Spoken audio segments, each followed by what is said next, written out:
اس دنیا کے اندر ہم جو بھی عمل کرتے ہیں، اچھا ہو یا برا، اس کا اجر اور بدلہ ہمیں ضرور ملتا ہے۔ نیکی کریں گے تو اچھا اجر ملے گا، برائی کریں گے تو سزا ملے گی۔ کچھ گناہ ایسے ہیں، کچھ برائیاں ایسی ہیں، کچھ نافرمانیاں ایسی ہیں کہ ان کی سزا آخرت میں تو ملے ہی گی، اللہ اس دنیا میں بھی دیتے ہیں۔ ان میں سے ایک نافرمانی، ایک معصیت، ایک برا عمل اور ایک گناہ، وہ وعدہ خلافی کرنا ہے۔ کسی کے ساتھ عہد کیا، اس کو پورا نہ کیا، توڑ دیا۔ کسی کے ساتھ وعدہ کیا، اس کو پورا نہ کیا، توڑ دیا۔ رسول اللہ صلی اللہ علیہ وسلم نے فرمایا کہ جو قومیں اپنے عہد کی پاسداری نہیں کرتی، اپنا وعدہ وفا نہیں کرتی، اپنا کیا گیا وعدہ پورا نہیں کرتی، ان کو اس دنیا میں اللہ یہ سزا دیتے ہیں کہ ان پر غیروں کو مسلط کر دیتے ہیں، پھر وہ ان پر حکمرانی کرتے ہیں اور ان پر ظلم کرتے ہیں۔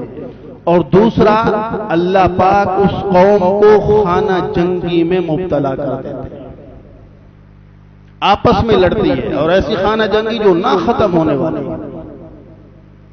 اور آج جو میرے اور آپ کے ملک کے حالات ہیں وہ یہی ہے۔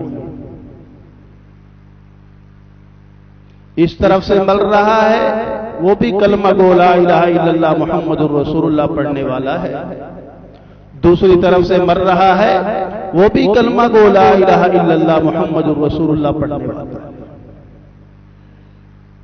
حدیث پاک میں جو اللہ کے نبی نے فرمایا وہ حق اور سچ ہے۔ آپ نے فرمایا جو قوم اپنے عہد کی پاسداری نہیں کرتی، اپنا وعدہ پورا نہیں کرتی، وعدے کی وفادار نہیں ہے، اللہ اس دنیا میں اسے یہ عذاب دیتا ہے کہ وہ خانہ جنگی میں مبتلا ہو جاتا ہے۔ ایک طرف پولیس کے جوان شہید ہو رہے ہیں، دوسری طرف تحریک لبیک کے جوان شہید ہو رہے ہیں، یہ بھی کلمہ پڑھنے والے ہیں، وہ بھی کلمہ پڑھنے والے، مرد دونوں رہے ہیں۔ اس کی وجہ وہی ہے کہ جو میرے نبی نے فرمایا کہ جب عہد کی پاسداری نہیں کی جائے گی، معاذ اللہ ہمارے معاشرے میں تو کہا جاتا ہے وہ وعدہ ہی کیا جو وفا ہو، اور وہ قرضہ ہی کیا جو ادا ہو۔ قرضہ بھی کیا جو ادا ہو۔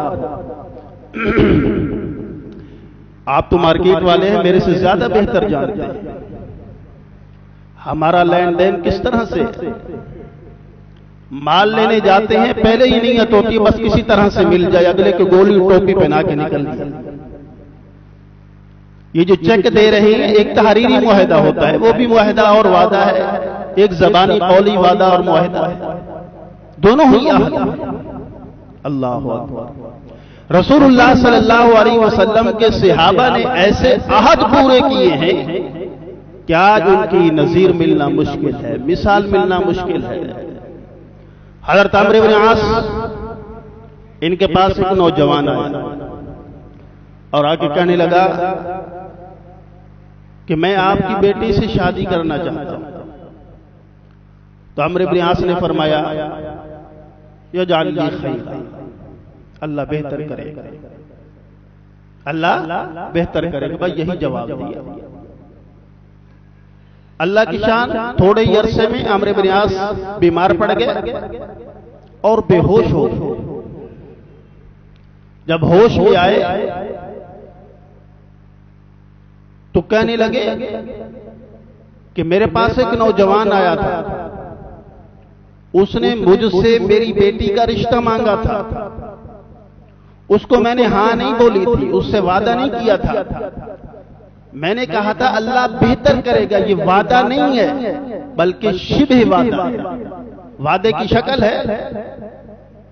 اس لیے اگر میں زندہ رہا تو میں خود اپنی بیٹی کی شادی ان سے کر دوں گا، اور اگر میں مر گیا تو میری وصیت ہے کہ اسی نوجوان کے ساتھ میری بیٹی کی شادی کرنا، کیونکہ میں یہ نہیں چاہتا کل قیامت کے دن حشر کے میدان میں کہیں میرا رب مجھ سے سوال نہ کر لے کہ اگرچہ تو نے وعدہ تو نہیں کیا تھا، وعدے کی شبہ دی تھی، تو نے اس کو پورا کیوں نہیں کیا؟ تو یہ ہے وعدے کی حقیقت۔ اسی طرح جب ہم کسی سے قرض لیتے ہیں تو یہ بھی ایک عہد ہے، ایک وعدہ ہے، جو وقت مقرر ہو اس مقررہ وقت پر وہ قرض لوٹانا ضروری ہوتا ہے۔ ٹال مٹول کرنا یہ وعدے کی خلاف ورزی ہے، گناہ ہے، موجب عذاب ہے، موجب سزا ہے۔ امام بخاری رحمۃ اللہ علیہ نے بخاری شریف میں یہ واقعہ لکھا ہے، رسول اللہ صلی اللہ علیہ وسلم نے فرمایا، بنی اسرائیل کا ایک شخص تھا، اسے پیسوں کی ضرورت پڑ گئی، وہ ایک شخص کے پاس گیا، کہتے ہیں مجھے 1000 دینار قرض دے دو۔ تو اس نے کہا تیرے پاس ضمانت کون دے گا، تیرا ضامن کون بنے گا؟ اس نے کہا اللہ۔ اس نے کہا کہ گواہ کون ہوگا کہ میں تجھے 1000 دینار دے رہا ہوں، اس کا کوئی گواہ ہو، کل جب میں لینے آؤں تو کوئی گواہ تو ہو میرے پاس۔ اس نے کہا میرا اللہ۔ اس نے کہا ٹھیک ہے لے جا۔ 1000 دینار اس نے اس شخص کو دے دی۔ رسول اللہ صلی اللہ علیہ وسلم فرماتے ہیں کہ جب قرض لوٹانے کا وقت آیا تو یہ شخص کسی دور شہر میں تھا، جس سے قرض لیا تھا وہ دریا کے اس پار تھا اور یہ اس پار تھا۔ اس نے وہ 1000 دینار اٹھایا اور دریا کے کنارے آیا کہ میرا وعدہ پورا ہونے والا ہے، قرض کی مدت جو متعین ہے وہ آ چکی ہے۔ وہاں بیٹھا رہا، کوئی کشتی نہیں آئی، کوئی سواری نہیں ہے کہ دریا پار کر کے اس طرف جائے۔ تو جب وہ جانے لگا کہ اب کوئی سواری ملنے والی نہیں ہے، نا امید ہوا، تو ایک سوکھی لکڑی پڑی تھی وہ اٹھائی۔ رسول اللہ صلی اللہ علیہ وسلم فرماتے ہیں کہ اس نے اس لکڑی کو کھودا، اندر سے کھریدا، خول بنایا اس کو، اور اس لکڑی کے اندر وہ 1000 دینار رکھے اور ایک خط بھی لکھا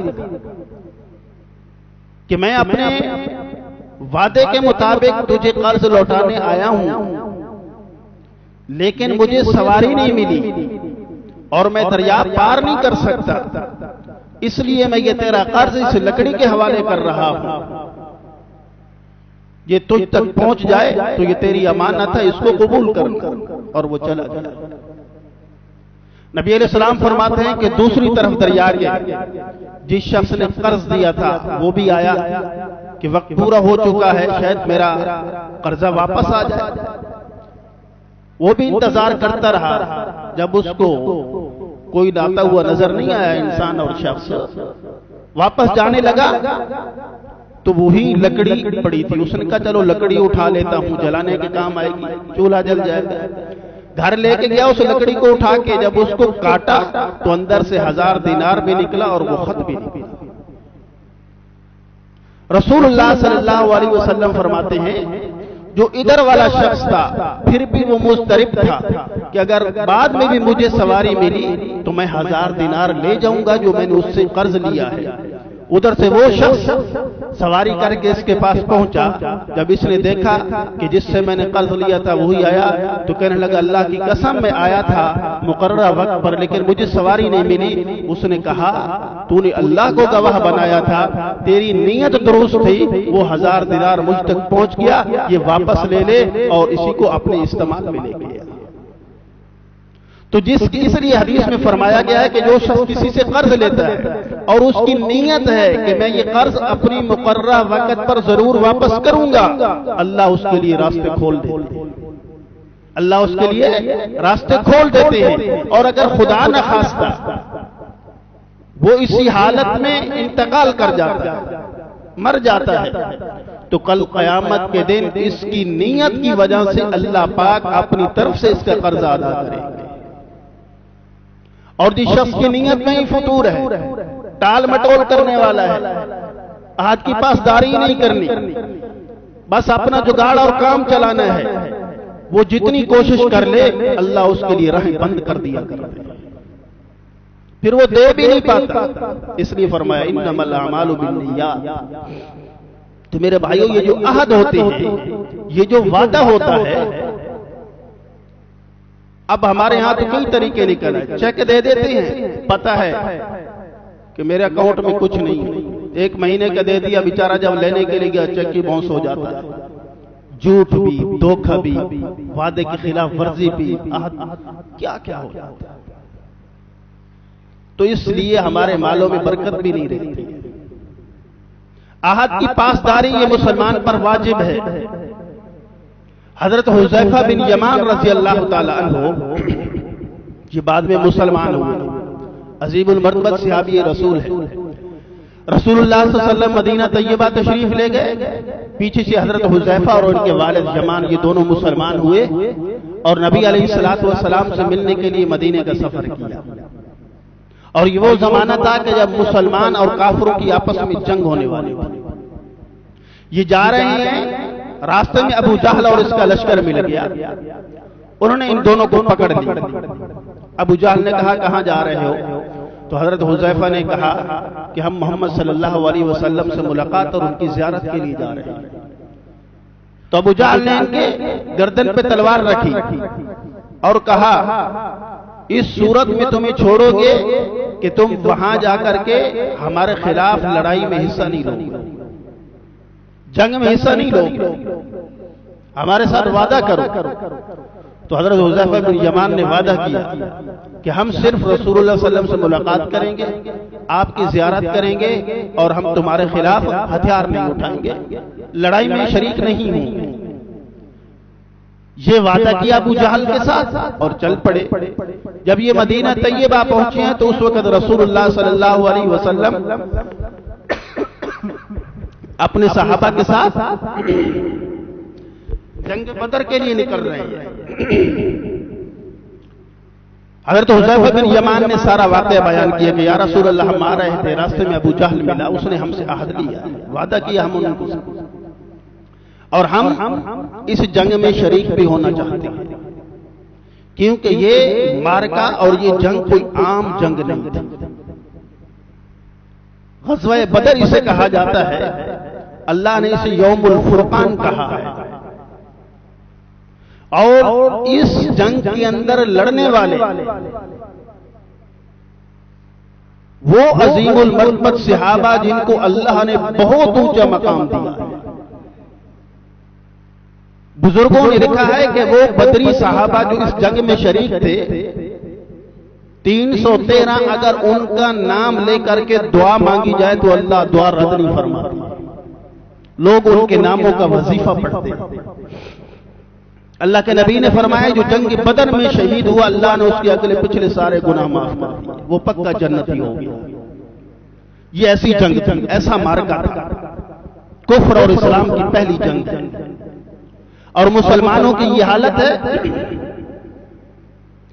کہ تھوڑی سی تلواریں، 8 گھوڑے، 313 کا لشکر اور سامنے 1000 کا لشکر ہے، نفری بھی بہت کم ہے، نفری کی ضرورت ہے، ایک ایک بندہ قیمتی ہے، اور یہ دو بیٹا ہیں حضرت حذیفہ اور یمان، یہ چاہ رہے ہیں کہ ہم رسول اللہ صلی اللہ علیہ وسلم کے ساتھ اس جنگ میں شریک ہو جائیں، لیکن اللہ کے نبی نے منع فرمایا۔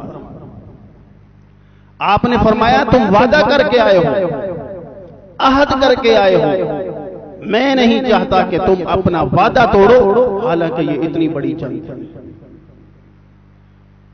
تو یہ عہد، وعدہ اللہ کے نبی نے اپنی امت کو سکھایا کہ یہ کوئی عام چیز نہیں ہے، یہ کوئی ہلکی چیز نہیں ہے، اس لیے بولنے سے پہلے سوچ لیا کہ ہم کیا کہہ رہے ہیں، جو ڈیٹ دے رہے ہیں، جو تاریخ دے رہے ہیں، جو معاملہ کر رہے ہیں، اس میں ہمارا کتنا عہد ہے، کتنا وعدہ ہے، اس کو کس طرح سے پورا کرنا ہے۔ اور یہی حذیفہ بن یمان رضی اللہ تعالیٰ عنہ بعد کے اندر عراق کے بادشاہ نے خواب دیکھا کہ حضرت حذیفہ بن یمان اور عبداللہ بن جابر ان کی قبریں عراق میں ہیں، دجلہ کے قریب تھی۔ اس بادشاہ نے خواب دیکھا کہ حضرت حذیفہ بن یمان ان سے کہتے ہیں دجلہ کا پانی میری قبر میں داخل ہو رہا ہے اور جابر بن عبداللہ کی قبر میں نمی آ چکی ہے، ہمیں یہاں سے نکالا جائے۔ خواب آیا اسے عراق کے بادشاہ کو، تو اس نے وہم سمجھ کے چھوڑ دیا۔ دوسری رات پھر خواب آیا، پھر اس نے وہم سمجھ کے چھوڑ دیا۔ تیسری رات پھر مفتی اعظم جو وہاں کے بڑے عالم تھے عراق، ان کو خواب آیا اور وہ پھر اس بادشاہ کے پاس آئے کہ مجھے اس طرح سے خواب آیا۔ اس نے کہا یہ خواب تو مجھے بھی آ چکا ہے، اور پھر ایک بہت بڑا اعلان کیا گیا کہ صحابہ رسول ان کی قبروں کو کھودا جائے گا، دوسری جگہ منتقل کیا جائے گا۔ بڑی دنیا جمع ہوئی، قربانی کا دن رکھا، پھر پورے عالم اسلام سے آواز آئی کہ ہم بھی شریک ہونا چاہتے ہیں۔ پھر قربانی کے 10 دن بعد جب ان کی قبروں کو کھولا گیا تو مورخین نے لکھا ہے کہ ان کے چہرے کے بال اسی طرح تر و تازہ تھے، کفن اسی طرح سے تر و تازہ تھے، اور آنکھیں کھلی ہوئی تھیں، ایسی چمک رہی تھی کہ ان کی طرف دیکھا نہیں جا سکتا تھا، ایسے لگتا تھا کہ ابھی ابھی ان کو دفن کیا ہے۔ تو یہ وہ صحابہ جنہوں نے رسول اللہ صلی اللہ علیہ وسلم کا کلمہ پڑھا اور پھر اس کے بعد رسول اللہ صلی اللہ علیہ وسلم کی تعلیمات پر مکمل عمل کیا ہے، تو یہ انہیں اللہ نے اس دنیا میں اجر اور ثواب دیا ہے، یہ انہیں فضیلت بخشی گئی ہے۔ حضرت معاویہ رضی اللہ تعالیٰ عنہ انہوں نے روم کے ساتھ جنگ بندی کا معاہدہ کیا تھا، اور روم اس وقت سپر طاقت تھا، بڑی سلطنت، بڑی قوت اور طاقت والے تھے۔ جب جنگ بندی کا معاہدہ ختم ہونے کے قریب آیا تو حضرت معاویہ رضی اللہ تعالی عنہ نے جنگی چال چلتے ہوئے کچھ دن پہلے اپنی فوج کو بلا لیا، بارڈر کے قریب کر لیا، کچھ کو اندر داخل کر دیا کہ جیسے ہی کل صبح ہماری جنگ بندی کا معاہدہ ختم ہوگا تو معاہدہ تو ختم ہو چکا ہوگا، ہم جلدی سے ان پر حملہ کر دیں گے، اور دشمن اسی میں رہے گا کہ ابھی تو پھر جنگ بندی کا معاہدہ ختم ہوا ہے، پھر ان کے لشکر آئیں گے، فوجی آئیں گے، پھر ہم پر حملہ کرے گا، اتنی دیر میں ہم بہت سارے علاقے فتح کر لیں گے، اور یہ چال کامیاب ہوئی۔ حضرت امیر معاویہ نے اپنی فوجوں کو قریب کیا، جیسے ہی جنگ بندی کی تاریخ جو تھی وہ ختم ہوئی، معاہدہ ختم ہوا، انہوں نے حملہ بول دیا اور روم جیسی سپر پاور طاقت کو چیرتے ہوئے ان کے علاقے فتح کرتے چلے گئے۔